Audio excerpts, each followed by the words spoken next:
Hello students, welcome to the another lecture of our subject company law. जैसा कि आप सभी जानते हैं कि हमने इससे पहले यूनिट 5 चल रही है, जिसमें कि इससे पहला टॉपिक हम लोगों ने डिस्कस किया था, that was powers of the official liquidator and duties of the official liquidator. इसी यूनिट का नेक्स्ट टॉपिक हम लोग आज डिस्कस करने जा रहे हैं, that is powers of the tribunal in compulsory winding up.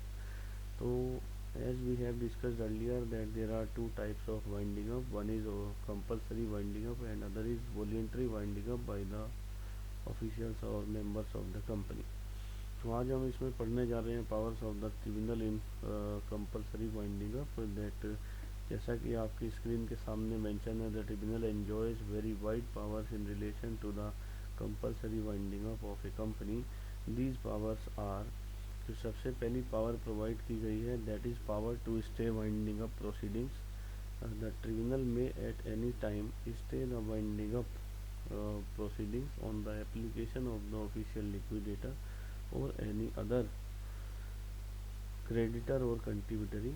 The tribunal before passing such an order may require the official liquidator to furnish a report on any facts or matter relevant to the application. तो जैसा कि मैंने आपको पहले ही बताया था कि अगर आप ये ट्रिब्यूनल चाहता है कि हम लोग वाइंडिंग अप प्रोसीडिंग को स्टे कर लें, तो उसके लिए tribunal requires the report of official liquidator, कि वो जो इस एप्लीकेशन के रेलिवेंट मैटर और फैक्ट्स हैं उनको शो करे और उसी के बिहाफ पर ट्रिब्यूनल वाइंडिंग अप प्रोसीडिंग्स को स्टे करे।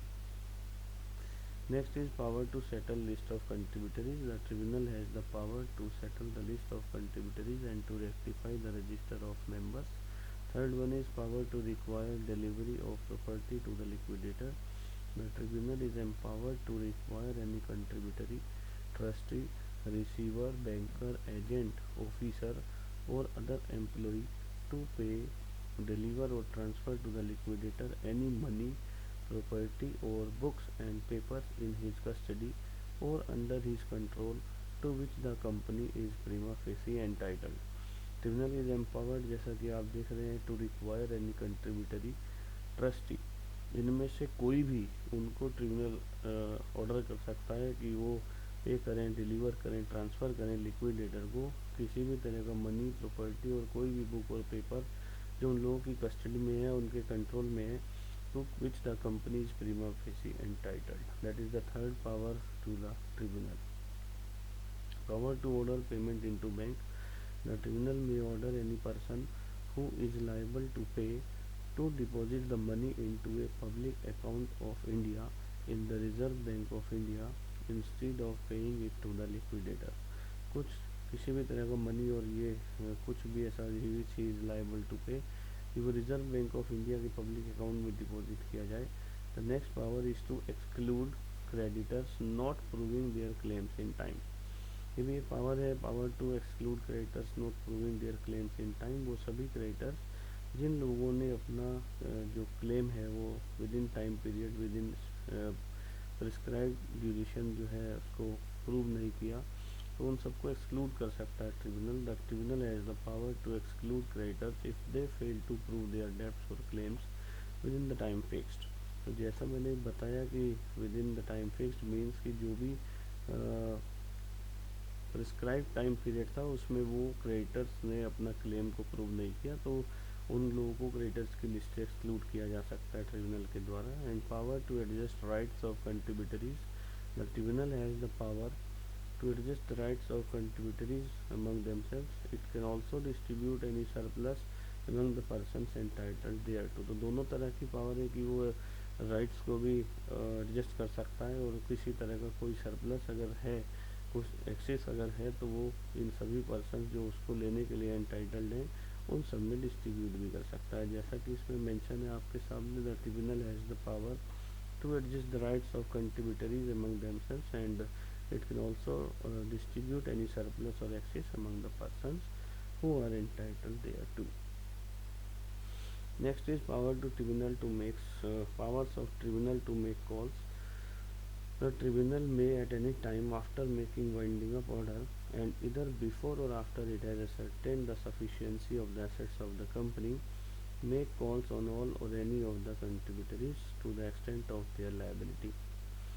ट्रिब्यूनल एट एनी टाइम, जैसा कि आप देख जा रहे हैं इसमें, the tribunal may at any time after making winding up order, winding up order देने के बाद, and either before or after it has ascertain the sufficiency of the assets of the company, make calls, tribunal में make calls on all or any of the contributories to the extent of their liability, या तो सभी कंट्रीब्यूटरीज को या उनमें से कुछ कंट्रीब्यूटरीज को उनकी लाइबिलिटी के एक्सटेंट तक कॉल कर सकता है for payment of any money, किसी भी मनी के पेमेंट के लिए, which the tribunal considers necessary, वो अमाउंट कितना होगा जिसको ट्रिब्यूनल नेसेसरी कंसीडर करता है to satisfy the debts and liabilities of the company, and may make an order for payment of any calls so made. और इसके अलावा ऑर्डर भी कर सकता है कि आप ऐसी कॉल जो की गई है उन सबकी पेमेंट को भी जल्दी से जल्दी पूरा करें।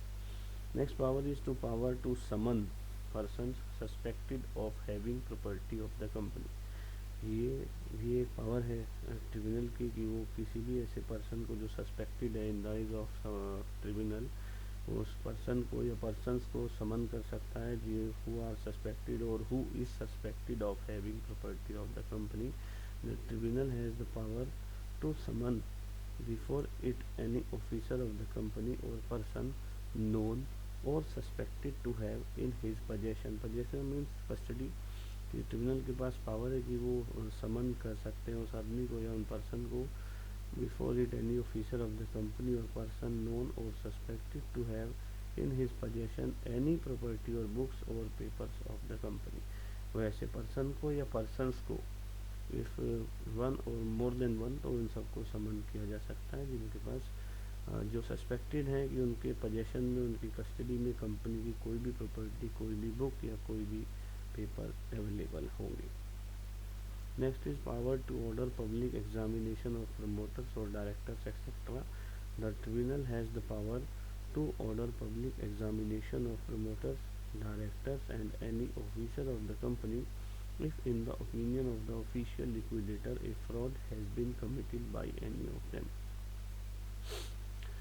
ये भी एक पावर है कि tribunal has the power to order public examination of promoters, की कंपनी के प्रमोटर का, डायरेक्टर का और किसी भी ऑफिसर को पब्लिक एग्जामिनेशन के लिए ऑर्डर किया जा सकता है if in the opinion of the official liquidator a fraud has been committed by any of them.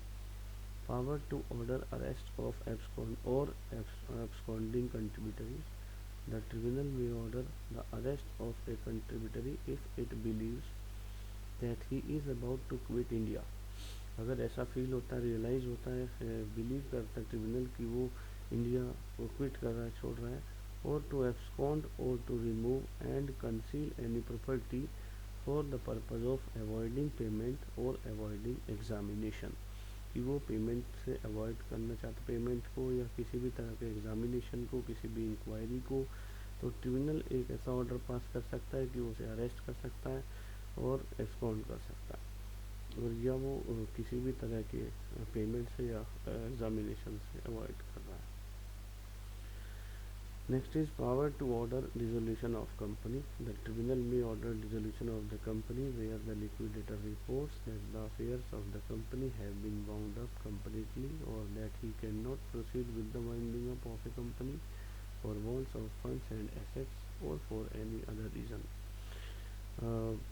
Tribunal has the power to order dissolution of the company, लेकिन ये किस केस में होगा, जहाँ पर लिक्विडेटर रिपोर्ट करता है कि कंपनी के अफेयर्स को कम्प्लीटली वाइंड अप कर दिया गया है और that he can not proceed with the winding up of a company for wants of funds and assets or for any other reason suitable for the same.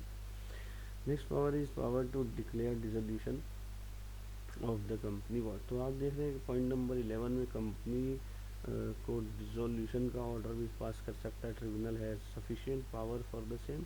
And in point number 12 आप देख सकते हैं that power to declare dissolution of the company void. तो ये दोनों ही power रखता है tribunal, जैसा कि पॉइंट नंबर 12 में आप देख सकते हैं, at any time within 2 years of the date of dissolution, यानी पॉइंट नंबर 11 में जो पावर है डिसॉल्व करने की, ऑर्डर को पास करने की, उससे 2 साल के अंदर अंदर ट्रिब्यूनल में make an order declaring the dissolution to be void, but that should be exactly within 2 years of the order of dissolution of a company. The tribunal may make an order declaring the dissolution to be void. उसी dissolution को जो tribunal के द्वारा पहले भी declare किया गया, same dissolution को वॉइड किया जा सकता है. This can be done on the application of the liquidator और any other person who appears to the tribunal to be interested. वो अपने पहले जो डिसोल्यूशन डिक्लेयर किया गया उसी रिजोल्यूशन को वॉइड भी डिक्लेयर किया जा सकता है, बट जैसा कि मैंने पहले बताया कि that should be within 2 years of the date of dissolution. ये केवल तभी पॉसिबल है जब within 2 years of the date of dissolution हो, और उसी ऑर्डर को ट्रिब्यूनल जो है वॉइड डिक्लेयर कर सकता है.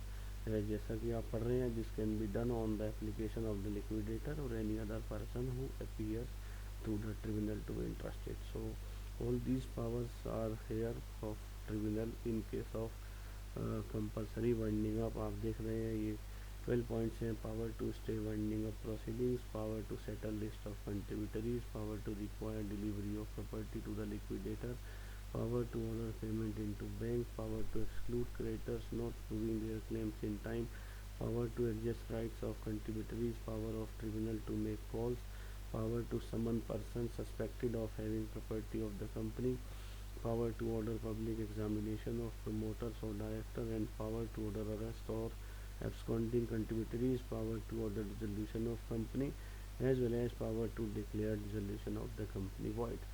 तो आज के टॉपिक में इतना ही हम लोग डिस्कस करेंगे. नेक्स्ट टॉपिक में मिलेंगे नेक्स्ट क्लास में नए टॉपिक के साथ. Have a good